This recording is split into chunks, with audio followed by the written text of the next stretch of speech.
அப்போ சிறுமையானவர்கள் மகிழுகிற ஆண்டு, சிறுமைப்பட்டவர்கள் பாதிக்கப்பட்டவர்கள் மகிழுகிற ஒரு ஆண்டு. பாதிக்கப்பட்டவர்கள் எப்படி மகிழ்ச்சியா இருப்பார்கள்? பாதிக்கப்பட்டவர்கள் மகிழ்ச்சியா இருக்க வேண்டும் என்றால் ஒரு விஷயம் நடக்கணும். அவர்கள் பாதிக்கப்பட்ட நிலையிலிருந்து அவர்கள் விடுவிக்கப்பட வேண்டும். அப்பொழுதுதான் அவர்களுக்கு மகிழ்ச்சி உண்டாகும், கலிகூறுதல் உண்டாகும். யார் இந்த பாதிக்கப்பட்டவர்களை விடுதலையாக்கக்கூடும்? பாதிக்கப்பட்டவர்களே தங்களை விடுதலையாக்க முடியாது, அல்லது வேறு எந்த மனுஷனும் பாதிக்கப்பட்டவர்களுக்கு முழுமையான விடுதலை கொடுக்க முடியாது. ஆனால் நான் சொல்லுகிற இயேசு பாதிக்கப்பட்டவர்களை முழுவதும் ரட்சிக்க வல்லவராய் இருக்கிறார். அல்லேலூயா, சத்தமா அல்லேலூயா. இந்த பாதிக்கப்பட்டவர்களை மாத்திரம் இயேசு ஒரு நாளும் கைவிட்டதே இல்லை. ஜனங்களுக்குள்ள சிறுமைப்பட்டவர்கள், இந்த உலகத்திலே பாதிக்கப்பட்டவர்கள், இந்த உலகத்திலே எல்லா சூழ்நிலைகளாலும் தாக்கப்பட்டவர்கள் இயேசுவாலே புறக்கணிக்கப்படுவதில்லை. இயேசு அவர்களை ரட்சிக்க வல்லவராயிருக்கிறார். சங்கீதம் 18:27 நாம் வாசிக்கிறோம், தேவரீர் சிறுமைப்பட்ட ஜனத்தை ரட்சிப்பீர் என்று நம்ம வாசிக்கிறோம். அந்த வசனம் மனப்பாடம் பண்ணிட்டீங்களா? தேவரீர் சிறுமைப்பட்ட ஜனத்தை ரட்சிப்பீர். யார் ரட்சிக்கிறார்? தேவன்தான் சிறுமைப்பட்டவர்களை ரட்சிக்கிறவராக இருக்கிறார். அன்பானவர்களே, நாம் வாழுகிற இந்த உலகத்திலே நம்மை பாதிக்கிற எந்த சூழ்நிலையாக இருக்கட்டும், அத்தனை சூழ்நிலையிலுமிருந்து நம்மை ரட்சிக்கிற ஒரு தேவனை நாம் ஆராதித்து கொண்டிருக்கிறோம். இன்றைக்கு விசுவாசித்தால் நீங்கள் பாதிக்கப்பட்ட எந்த நிலைமையாக இருக்கட்டும், அந்த நிலையிலிருந்து கர்த்தர் உங்களை ரட்சித்து உங்களை ஆசீர்வதிக்க வல்லவராக இருக்கிறார். நல்லா ஆமென் சொல்லுங்களேன். அல்லேலூயா, பிரைஸ் தி லார்ட். அப்போ போன வாரம் நம்ம இந்த பாதிக்கப்பட்டவன் எப்படி தேவனிடத்திலிருந்து ரட்சிப்பை பெற்றுக்கொண்டான் என்பதை பார்த்தோம். யாரை உங்களுக்கு ஓமையா வைத்து பிரசங்கம் பண்ண ஞாபகம் இருக்கா? போன வாரம் என்னங்க, இந்த பக்கம் சவுண்டு வருது, இந்த பக்கம். அவனை படிச்சு உங்களுக்கு கண்ணு தெரியாமல் போயிடுச்சு போல. யாரை நம்ம வாசித்தோம்? உங்களை மாதிரி என்ன மாதிரி ஒரு பாஸ்டர் கிடச்சதுக்கு நீங்கள்லாம் கோபுரம் கட்டி கும்பிடணும். ஏன்னா உங்களுக்கு குழுவும் நானே கொடுத்து உங்களை அப்படியே தூக்கி விட்றேன், பார்த்தீங்களா? அதனால நீங்கள் சொல்லுங்க பார்க்கலாம், யாரை ஓமையாக வச்சு பிரசங்கம் பண்ணோம்? 2 குருடர்கள். ஆமென். 2 மத்தேயு 9ஆம் அதிகாரத்தில் நம்ம போன வாரம் வாசித்தோம்.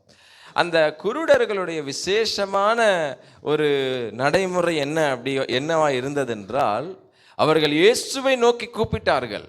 கண்ணு தெரியாத போது கூட இயேசு இந்த பக்கம் போகிறார் என்பதை கேட்டு, இயேசுவே தாவீதின் குமாரனே எங்களுக்கு இறங்கும் என்று சொன்ன மாத்திரத்தில் ஆண்டவர் அவர்களை கவனிக்காமலே போகிறார். இவர் போய்விட்டதை இந்த குருடர்கள் அறிந்தும், ஆண்டவர் போகிறாரே என்று அறிந்தும் சோர்ந்து போகாமல் அவரை பின்தொடர்ந்து அவர் எங்கே போகிறாரோ அங்கே அவர்கள் போய், அவர்கள் உள்ளே இயேசு வீட்டுக்குள்ளே போனதுக்கப்புறம் இவர்களும் உள்ளே போய் நிற்கிறார்கள். அங்கே போய் நிற்கும் பொழுது ஆண்டவர் பார்த்து கேட்கிறார், இதை செய்வதற்கு எனக்கு வல்லமை உண்டு என்பதை நீங்கள் விசுவாசிக்கிறீர்களா என்று ஆண்டவர் கேட்டார். அதற்கு அந்த குருடர்கள் சொன்னார்கள் தயங்காமல், ஆம் ஆண்டவரே, நீங்கள் இந்த குருட்டு தன்மை நீங்கள் மாற்றுவீங்க, கண்களை திறப்பீங்கன்ற விசுவாசம் எனக்கு இருக்கின்றனால தான் நீங்கள் என்னை கண்டுக்கலனா கூட உங்களை தேடி வந்திருக்க ஆண்டவரே.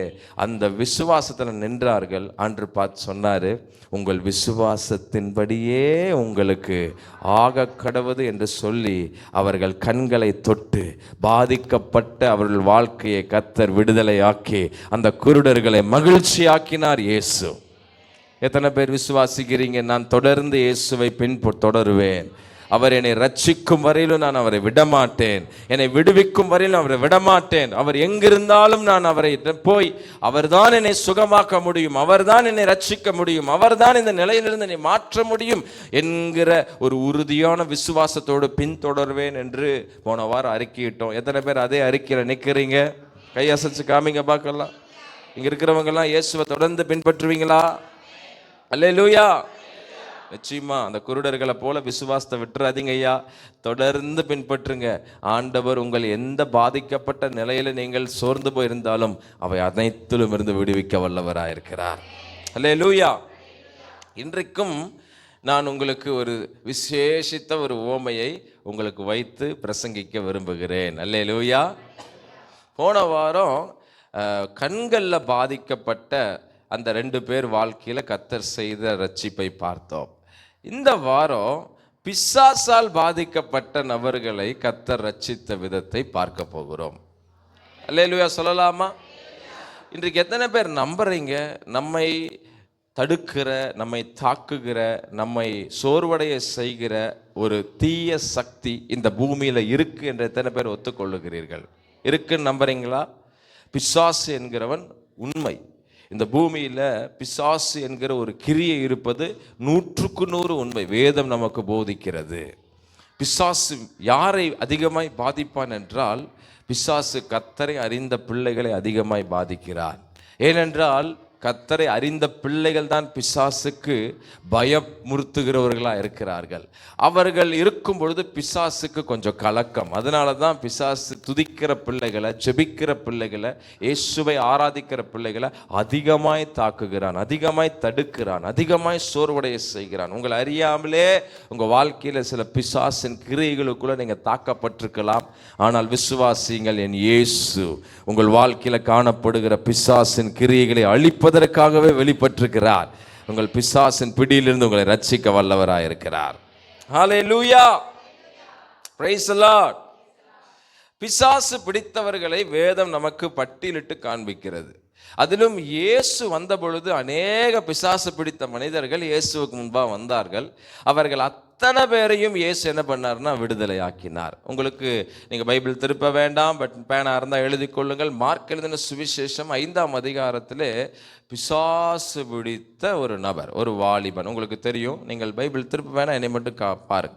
பிசாசு பிடித்த வாலிபன், அந்த வாலிபனுக்குள்ள நடந்த ஒரு பாதிப்பு என்ன தெரியுமா? அவனுக்குள்ள அந்த பிசாசு பிடிச்ச உடனே அவனால் அவன் வீட்டில் இருக்க முடியல. அவன் எங்கே போக ஆரம்பிச்சிட்டான்னா, கடைசியில் கல்லறைக்கு போய் பிரேதங்களோடு படுக்க ஆரம்பிச்சிட்டான். கல்லறைக்கு போய் படுக்க ஆரம்பித்தவன் நாளடைவில் அவன் நிர்வாணமாக ஆரம்பித்தான். நிர்வாணமாக மாறினவன் தன்னைத்தானே காயப்படுத்தி கொள்ள ஆரம்பித்தான்.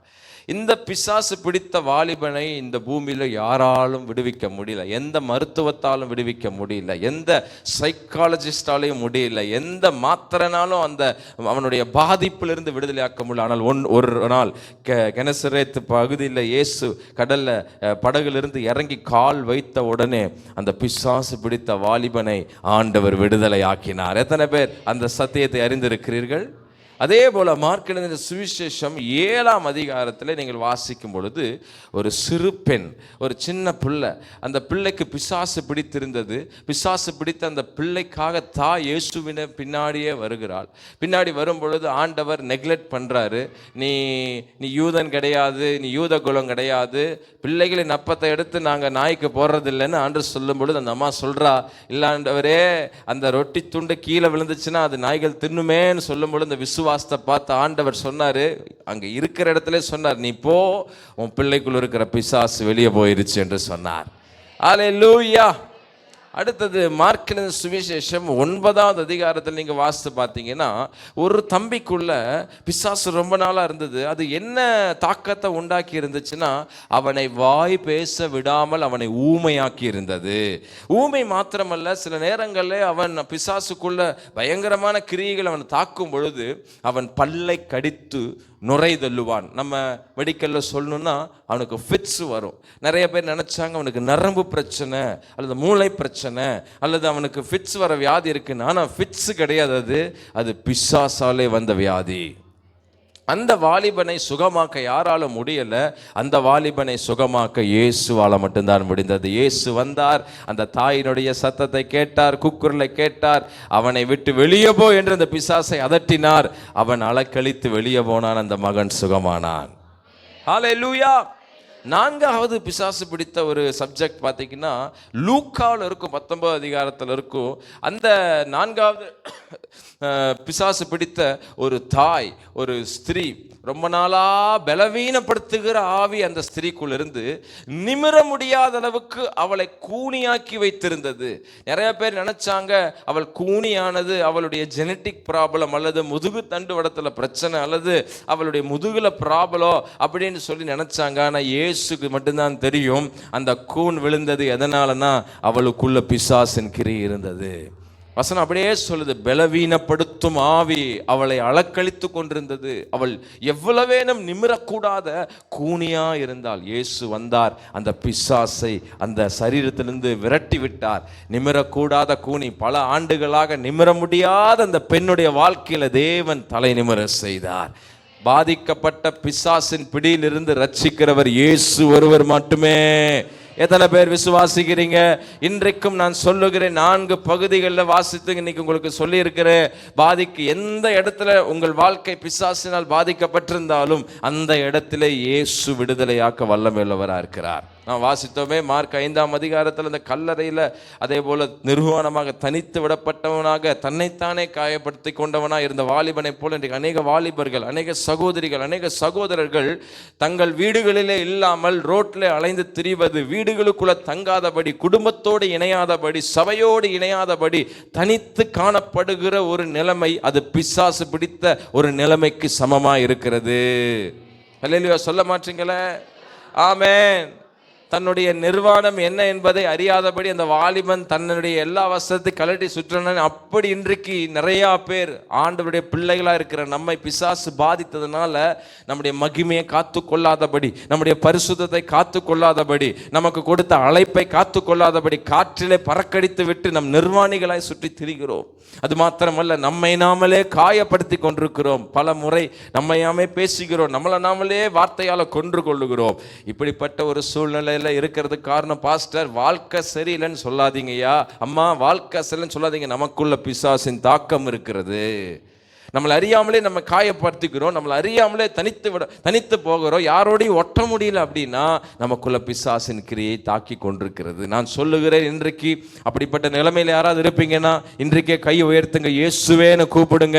அந்த குருடர்கள் கூப்பிட்ட மாதிரி கூப்பிடுங்க. அந்த தாய் தன் பிள்ளைக்காக இயேசுவை கூப்பிட்ட மாதிரி நீ கூப்பிடுங்க. இயேசுவே, என்னையும் என் பிள்ளைகளையும் இந்த பிசாசின் பிடியிலிருந்து விடுதலையாக்கும்னு சொல்லுங்க. ஆண்டவர் இன்றைக்கே விடுதலை தர வல்லமை உள்ளவராக இருக்கிறார். அத்தனை பேர் கூப்பிட போறீங்க. ஒரு நிமிடம் கையை உயர்த்தி, இயேசுவே, என்னை தாக்கி கொண்டிருக்கிற, என்னை தனிமைப்படுத்துகிற, என்னை நிர்வாணப்படுத்துகிற, என்னையே காயப்படுத்தி கொள்ள வைக்கிற, என்னைவே டவுன் பண்ண வைக்கிற பிசாசு, தனிமையின் நேரத்தில் வருகிற பிசாசினிலிருந்து என்னை விடுதலையாக்குவீராக. எஸ் ஜீசஸ், ஹல்லேலூயா, ஹல்லேலூயா.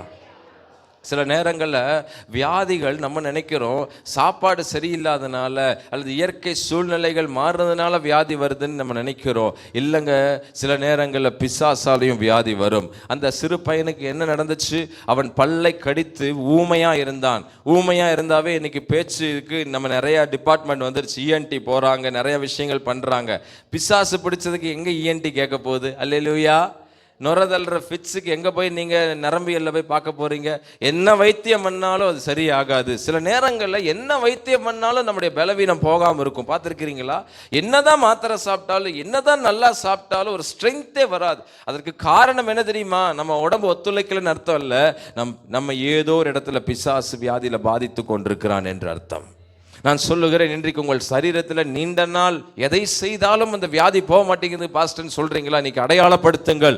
எனக்குள்ள காணப்படுகிற அந்த பிசாசு இன்றைக்கு இயேசு விடுதலையாக்க வல்லவராக இருக்கிறார். நான் இனிமேல் சும்மா இருக்க போவதில்லை. இந்த பலவீனத்திலிருந்து விடுதலையாகும்படி இயேசுவை நோக்கி கூப்பிட போகிறேன் என்று எத்தனை பேர் இயேசுவை கூப்பிட போறீங்க? பலவீனமானவர்கள் கையை உயர்த்தி சொல்லுங்க, இயேசுவே, இந்த பலவீனத்திலிருந்து என்னை ரட்சிப்பீராக, இந்த வியாதியிலிருந்து என்னை ரட்சிப்பீராக.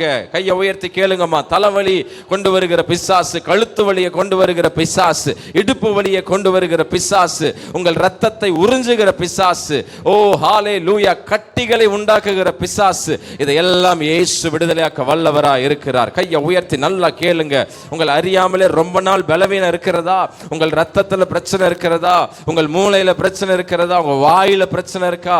இயேசு ரட்சிக்க வல்லவரா இருக்கிறார். இப்பொழுது சொல்லுகிறேன், இயேசுவே, உம்முடைய நாமத்தினால இப்பொழுது பிசாசுகள் அலறி அடித்து வெளியே ஓடுவதாக, ஓடுவதாக, ஓடுவதாக, என்னை விட்டு வெளியேறுவதாக.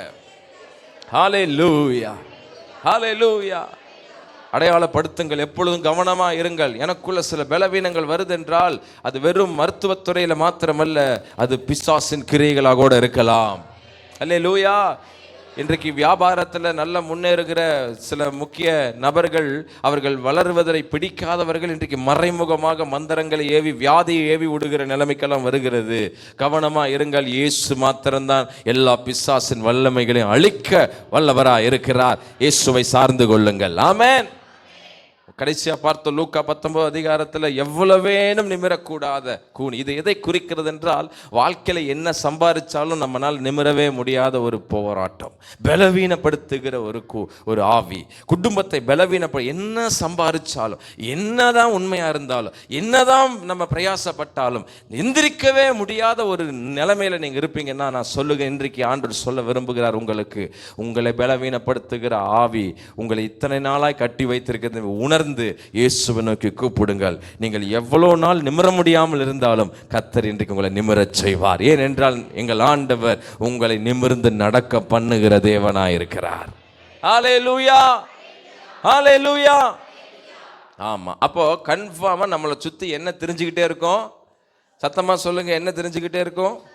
ஆமாம். அதனால நீங்கள் பிசாசை குறித்து கொஞ்சம் கவனமாக இந்த ஆண்டு இருக்க வேண்டும். ஏனென்றால் அது கடைசி காலமாக இருக்கிறதுனால, அவனுக்கு கொஞ்ச காலமாக இருக்கிறதுனால எவனை விழுங்கலாமோ என்று என்ன பண்ணுகிறான்? வகை தேடி சுற்றித்திருக்கிறான். சிலரை பாவத்தில் அடிமையாக்கி விடுவான். சில வாலிப பிள்ளைகளுக்குள்ள அந்த நான் நிறையா பேரை பார்க்குறேன். நான் ஓப்பனாக சொல்கிற இந்த விஷயத்தை, உங்களுடைய மென்சஸ் டைமில் நீங்கள் ரொம்ப ஜெபம் பண்ண வேண்டும். ஹல்லேலூயா.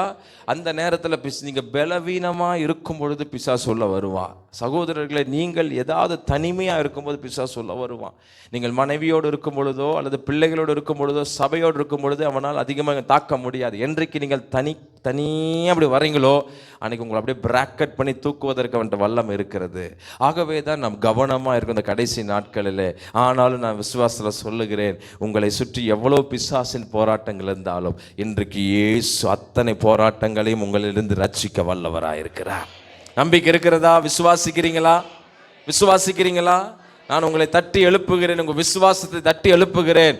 பல ஆண்டுகளாக கூட்டமாக உங்க குடும்பத்துக்குள்ள பிசாசு இருந்தாலும் ஏசப்பாவோட ஒரே வார்த்தையால லேகியோன் பிடித்த அந்த 1000 பிசாசுகள் வெளியே போனது போல உங்கள் வாழ்க்கையில் இருக்கிற பிசாசுகள் வெளியே போகும். ஆமென், அல்லேலூயா. ஆகவே தான் இன்றைக்கு சொல்லுகிறேன், இயேசு பிசாசினால் பாதிக்கப்பட்டவர்களை ரட்சித்து மகிழச் செய்கிறவராயிருக்கிறார். ஆமென்.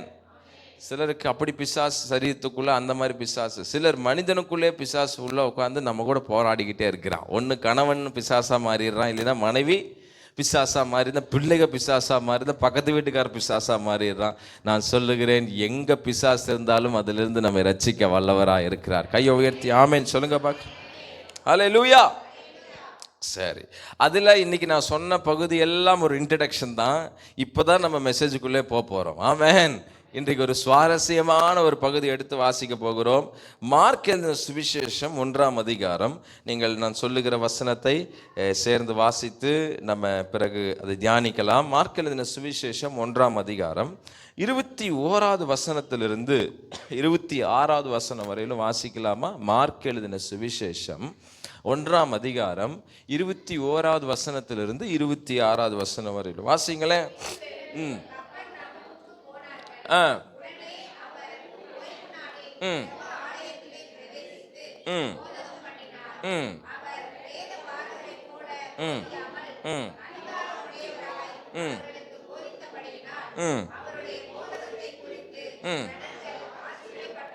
ஓகே.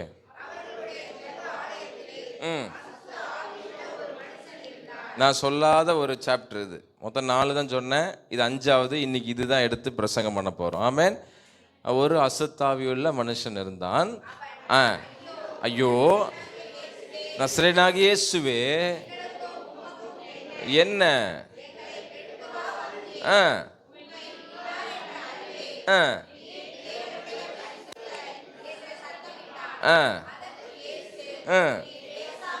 இவனை விட்டு புறப்பட்டு போ என்று அதை அதட்டினார். உடனே அந்த அசுத்தாவி அவனை அலைக்கழித்து மிகுந்த சத்தமிட்டு அவனை விட்டு. அல்லேலூயா. எத்தனை பேர் விசுவாசிக்கிறீங்க? இயேசு வாயிலிருந்து ஒரு வார்த்தை வந்துருச்சுனாவே அதற்கு எல்லா நாவும் அறிக்கையிடும், எல்லா முழங்காலும் முடங்கிடும். ஆமாம், போனால் போயிடும், வானா வந்துடும். அப்போது உங்கள் மேலே இருக்கிற நம்பிக்கை எடுத்து உங்கள் நம்பிக்கை யார் மேலே வச்சிடணும்னா ஏசப்பா மேலே வச்சிடணும். ஏசப்பாவோட வார்த்தையின் மேலே வச்சிடணும். நான் பேசுகிறத விட, நான் கத்துறத விட, எனக்காக இயேசு எனக்கு ஒரு வார்த்தை சொல்லுவார்னா, அது என்ன பிரச்சனையாக இருக்கட்டும், என்ன பிசாசாக இருக்கட்டும், டிசைனே வந்தாலும் சரி, கோலியாத்து மாதிரி வந்தாலும் சரி, நாக்க நீட்டிட்டு வந்தாலும் சரி, கூட்டமாக வந்தாலும் சரி, அவர் வாயிலிருந்து ஒரு வார்த்தை வந்துருச்சுன்னா அது உடனே வெளியே போகிறோம். ஆமென். சரி, நீங்கள் வாசித்தீங்க, இந்த வசனம் உங்களுக்கு புரிஞ்சிருக்கும் நான் நம்புகிறேன். 21 26 வரையிலும் என்ன சம்பவம் அப்படின்னா, இவர் எங்கே போகிறாரு? கப்பர் நகமுக்கு போகிறாரு. போகும்பொழுது அங்கே ஒரு ஜப ஆலயத்துக்கு போகிறாரு. அங்கே ஒரு மனுஷன் இருக்கிறான். அவனுக்குள்ளே என்ன இருக்குது? பிசாசு பிடிச்சிருக்கு. பிசாசு பிடிச்சவன் உட்காந்துருக்கிறான். இவர் பிரசங்கம் பண்ணிட்டு இருக்கும்போது திடீர்னு அந்த ஆவி என்ன பண்ணுது? கத்துது. நீங்கள் எங்களை கெடுக்கவா வந்தீங்கன்னு அதெல்லாம் தாங்க முடியல. உடனே ஆண்டவர் சொல்கிறாரு, நீ இவனை விட்டு, இந்த மனுஷனை விட்டு, இந்த சகோதரனை விட்டு போ அப்படின்னு சொன்னோடனே அது எந்த ஒரு ரெக்வஸ்ட்டும் பண்ணாமல் என்ன பண்ணிடுச்சுன்னா அது அப்படியே அலக்கழிச்சிட்டு ஓடிச்சு. அந்த மனுஷன் விடுவிக்கப்பட்டான்.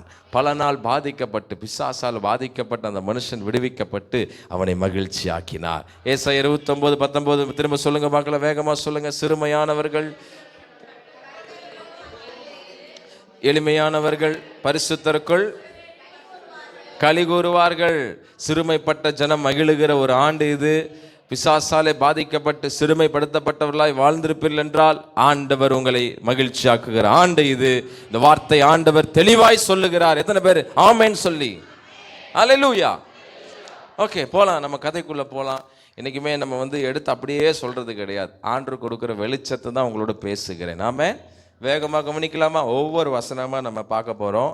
முதல்ல எந்த வசனத்தை நம்ம வாசிக்கலாம்னா 23வது வசனம் எடுங்க பார்க்கலாம். எல்லாரும் எடுங்க. 23வது வசனம். அவர்களுடைய ஜெப ஆலயத்திலே அசுத்த ஆவியுள்ள.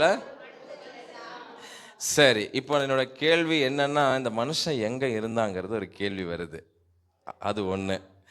அதுக்கு முன்னாடி நம்ம 4 கதையில் வாசிக்கும் போது 4 கதையில் 4 பேர் வேற வேறையோ எங்கெங்கேயோ இருந்தாங்க. மார்க் 5ல் நான் சொன்னேன், கல்லறையில் இருந்தான். சில பிசாசு நம்மளை எங்கே கொண்டு போகும்னா, சொல்லுங்க சார், வாயை திறந்து சொல்லுங்க. சில பிசாசுன்னு எங்கே கொண்டு போகும்பா? கல்லறைக்கும் கொண்டு போகும். அப்புறமேட்டு வேற எங்கெங்கெல்லாம் கொண்டு போகும். கல்லறை மாதிரி இன்னைக்கு நிறையா அடக்கமான ஆவிகள் எல்லாம் சிலதெல்லாம் இருக்கும். இன்ஸ்டாகிராமில் அங்கே கொண்டு போகும். அல்லேலூயா. ஆமாம், ஃபேஸ்புக்கில் கொண்டு போகும். சில ஆவிகள் கல்லறைக்கும் நம்மளை தனிமைப்படுத்தி நம்மளை ஒன்றுமில்லாமல் உரிச்சு வெளியே அனுப்பிடும். அல்லேலூயா சொல்ல மாட்டீங்களா? ஆமாம், அந்த மனுஷனை எங்கே கொண்டு போச்சு? அந்த பிசாசு கல்லறைக்கு கொண்டு போச்சு.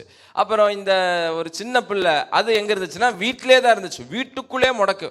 அல்லேலூயா சொல்ல மாட்டீங்களே? பிசாசால் வெளியே அனுப்ப முடியும், வீட்டுக்குள்ளேயே வச்சுருக்க முடியும். சில பேர்லாம் பார்த்தீங்கன்னா விட்டு வெளியவே நம்ம நினைக்கிறோம், ஐயோ அடக்கமான பிள்ளைங்க, அது ஐயோ அடக்கமான பையங்க, வீட்டை விட்டு வெளியவே வரமாட்டான் அப்படின்னு நம்ம பார்த்து வியக்கிறோம். இல்லை, வீட்டை விட்டு வெளியே வராதபடி சில பிசாசுகள் நம்மளை உள்ளேயே உட்கார வச்சிடும்.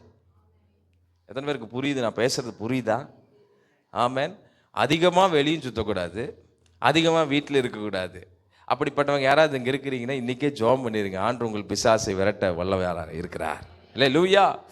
சிலது உள்ளேயே உட்கார வச்சு. சிறு பிள்ளை வீட்டிலேயே இருக்கிறா. இந்த அம்மா விட்டுட்டு வந்துட்டா பாருங்க. விட்டுட்டு இயேசுவை பார்க்க என் பிள்ளை ஊமையா, என் பிள்ளை பிசாசால பாதிக்கப்பட்டிருக்கிறான்னு சொன்னோன்னே இவர் இங்கிருந்தே அந்த பிள்ளை என்ன பண்ணிடுறாரு?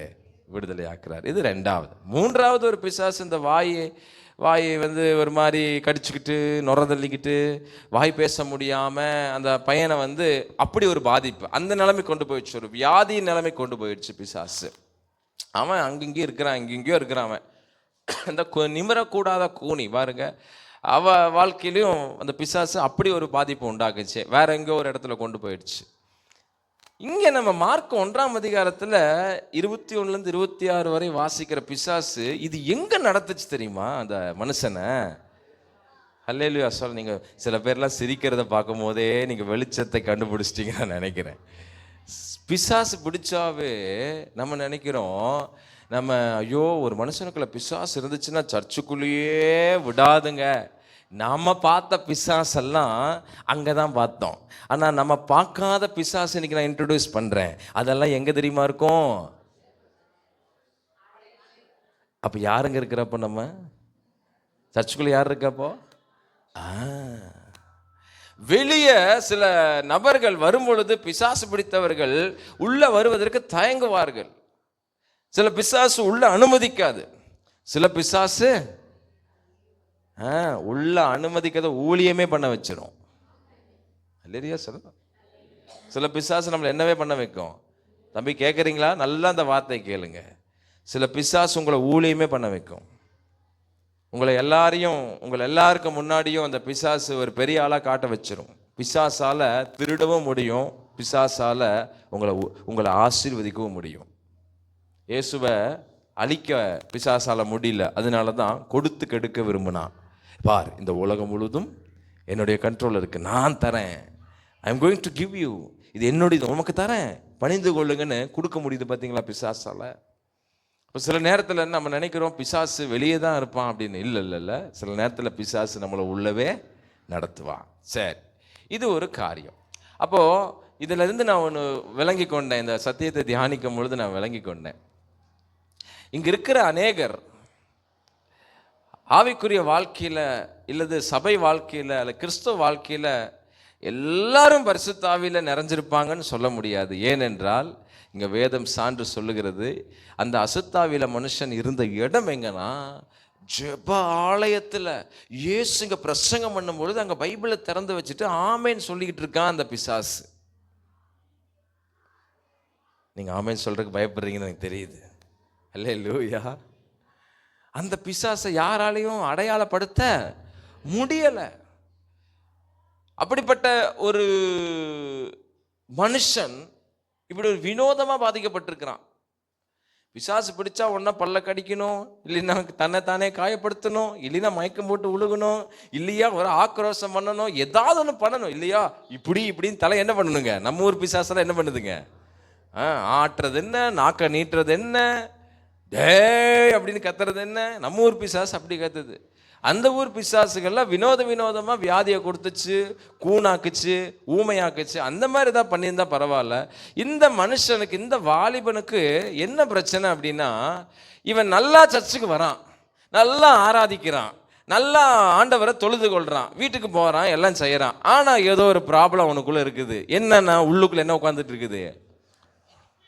அப்பா, உள்ளுக்குள்ளே சைலண்ட்டாக ஒரு பிசாசு உட்கார்ந்துட்டு அவனை சிறுமைப்படுத்தி கொண்டே இருக்கிறது. அவன் ஆவிக்குரிய வாழ்க்கையில் முன்னேறாதபடி சைலண்ட்டாக அவன் வளர்ச்சியை தடுத்துக்கிட்டே இருக்கு. அவனை அறியக்கூடாதபடி, அவன் இயேசுவை விசுவாசிக்க கூடாதபடி, அவன் ரட்சிக்க கூடாதபடி ஒரு வழக்கமான ஒரு பாரம்பரிய கிறிஸ்தவனாய் மாற்றி விட்டது இது. காலையில் ஞாயிற்றுக்கிழமை எந்திரிச்ச உடனே வந்துடுவான் பைபிளை தூக்கிட்டு, என்ன ஃபாஸ்டிங் ப்ரேயர், என்ன ப்ரேயர்னாலும் முன்னாடி இருப்பான், எல்லா வேலையும் செய்வான். ஆனால் உள்ள என்ன இருக்குன்னு யாருக்குமே தெரியல. சொல்லுங்க, பிசாசு இருக்குன்னு யாருக்குமே தெரியல. உங்கள் பக்கத்தில் இருக்கிறவங்க பாருங்களேன், எதாவது தெரியுதான்னு பாருங்க, அவங்களா இருக்கிறாங்களா இல்லை கூட யாராவது இருக்கிறாங்களான்னு. அல்லேலூயா. அவங்களா தான் உட்காந்துருக்கிறாங்களா இல்லை உள்ள ஏதாவது எட்டி பார்க்குதா? இதை வேற நம்ம கோவம் வந்தால் சொல்லுவோம், எனக்குள்ளே ஒரு மிருகம் உறங்கி கொண்டிருக்கிறது, தேவையில்லாமல் தட்டி எழுப்பிடாத. இதை வேற ஒரு டயலாக் சொல்லி பழகிட்டோம். உண்மையை சொல்லணும்னா அது மிருகம் கிடையாது, அது பிசாசு. அல்லேலூயா. சரி, முதலாவது இந்த மனுஷன் ஆலயத்தில் இருக்கிறான். என்னை ஆச்சரியப்படுத்தின விஷயம், இந்த பிசாசு ஆலயத்துக்குள்ள உட்காந்துக்கிட்டு இருக்கு. அடுத்தது வாசிங்க பார்க்கலாம், 24.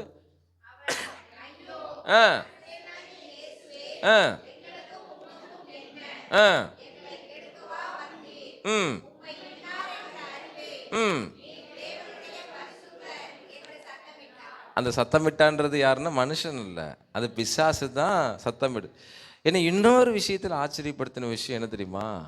சர்ச்சுக்குள்ள இருக்கிற பல பேருக்கு வசனமே தெரியல, பல பேருக்கு வாயில் ஒன்றும் ஸ்தோத்திரம் வர மாட்டேங்குது. ஆனால் இந்த உள்ள உட்காந்து இந்த பிசாசு என்ன பண்ணுதுங்க, என்ன சொல்லுதுன்னா, உம்மை இன்னார் என்று நான் அறிவேன் சொன்னது மாத்திரம் இல்லாமல் யாருக்குமே தெரியாத ஒரு டைட்டில் சொல்கிறான் பாருங்க பிசாசு. நீர் தேவனுடைய பரிசுத்தர் என்று யார் சொன்னது? பிசாசு. ஆக மொத்தத்தில் சர்ச்சுக்கு விசுவாசி வருதோ இல்லையோ, ரெகுலராக யார் வந்துடுது? சர்ச்சில் விசுவாசி துதிக்குதோ இல்லையோ, யார் துதிக்குது? அப்போ யாருங்க சீனியரு? இல்லையா சொல்ல மாட்டீங்களே. இந்த பிசாசு வாயத்திறந்து சொல்லுது, நீர் தேவனுடைய பரிசுத்தர் என்று சொல்லுது. ஒரு பிசாசு கூட சர்ச்சில் உருப்படியா இருக்குது. பக்கத்தில் பார்த்து கேளுங்க, நமக்குள்ள இருக்கிற பிசாசு கூட எல்லாம் தெரியுது. சொல்லுங்க சொல்லுங்க சொல்லுங்க. ஆனா நமக்கு ஒண்ணு அல்லேலூயா ஆமென் சொல்ல மாட்டீங்களே. இப்ப தெரியுதுங்க ஏன் ஆண்டவர் வஞ்சித்த சர்ப்பத்தை லைட்டா நசுக்கி விட்டுட்டு ஆதாம் ஏவாளையும் போட்டு வெளுத்தெடுத்துட்டாருன்னா இதான் காரணம் நான் நம்புறேன். ஏன்னா அந்த பிசாசு இன்னும் சொல்ல போனா பைபிள் நீங்க நல்லா வாசித்து பார்த்தீங்கன்னா மனுஷன் மட்டும்தான் தேவனுக்கு எப்பயுமே எதிராக நிற்பான். பிசாசு ஏதாவது பண்ணும், அவர் ஒரு வார்த்தை சொன்னார்னா அடங்கிடும். நம்மளை விட அதிகமாக கீழ்ப்படுகிறது எது தெரியுமா? ஆண்டவருக்கு. கையே உயர்த்த மாட்டீங்களே, என்ன ஏன் இப்படி பார்க்குறீங்கன்னு தெரியல. நம்மளை விட அதிகமாக யார் தெரியுமா கீழ்ப்படுகிற ஆண்டவருக்கு? பிசாசு. எங்கேயாவது போகமாட்டேன் அப்படின்னு நின்றுச்சா, இவர் சொன்ன உடனே என்ன பண்ணுது? இதில் வேற ரெக்வஸ்ட்லாம் பண்ணுது. எப்படி தெரியுமா? கனம் பண்ணி, ஆண்டவரே தயவு செஞ்சு எங்களை அந்த புறத்தில் அனுப்பிடாதீங்க, எங்களை நேரம் அந்த மலைமேட்டில் மேய்ஞ்சிக்கிட்டு இருக்குல்ல அந்த பன்னிகை அதுக்குள்ளே அனுப்புங்க ஆண்டவரே. காலை பிடிச்சிச்சு. நம்ம அப்படியா பிடிப்போம்? நம்ம காலை வாரி தானே விடுறோம் ஆண்டவரை. என்னை ஏன் அழைத்தீர், என்னை ஏன் பெயர் சொல்லி அழைச்சிங்க, என்னை எதுக்கு நீங்கள் கூப்பிட்டீங்கன்னு காலை வாரி தான் வரும். ஆனால் பிசாசுகள் ஆண்டவருக்கு கீழ்ப்படி தான், தேவனுக்கு கீழ்ப்படி. வசனம் அப்படியே இருக்குது. பிசாசுகளும் தேவனுடைய வார்த்தைக்கு என்ன செய்கிறது? கீழ்ப்படுகிறது.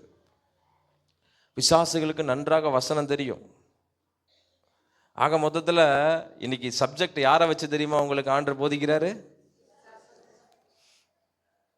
ஆண்டவர் அங்கேயும் பார்த்து, ஏ காகத்தை பாருப்பா, ஏ குருவியை பாருப்பா, ஏ காட்டு புஷ்பத்தை பாருப்பான்னு சொன்னவர் இன்றைக்கு எதை சபைக்கு ஐபிஎஸ் சபைக்கு சொல்கிறாருன்னா, நீ யாரையும் பார்க்க வேணாம், எல்லாத்துக்கும் எதிரியாக இருக்கிறான்ல அந்த பிசாசிட்டிருந்தே உனக்கு ஒரு சப்ஜெக்டை நான் கொடுக்குறேன்னு சொல்லி ஆண்டவர் பேசுகிறாரு.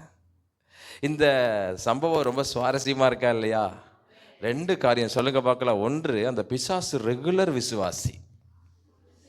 ஆமென். ரெண்டாவது, அந்த விசுவாசிக்கு ஆண்டவரை பற்றி நல்லா தெரிஞ்சு வச்சிருக்கு.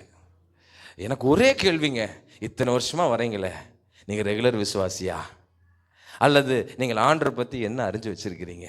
அப்போ நம்மளை விட யார் பலசாலியாக இருக்கிறா? நமக்குள்ளே இருக்கிற பிசாசு. அதனால தான் அவனை நம்மளால என்ன பண்ண முடியல? துரத்த முடியல. எல்லாரும் சொல்லுங்க பார்க்கலாம், என்ன முடியல? துரத்த முடியல. இப்போ இன்னொரு சம்பவத்தை சொல்லட்டுமா? சுவாரஸ்யமான ஒரு சம்பவத்தை சொல்லட்டுமா?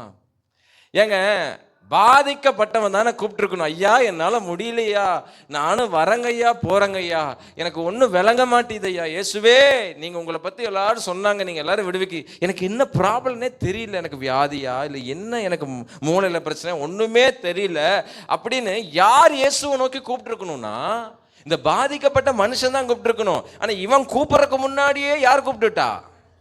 ஏன் இந்த மனுஷனோட பிசாசு இருக்க முடியல? அல்லேலூயா சொல்ல.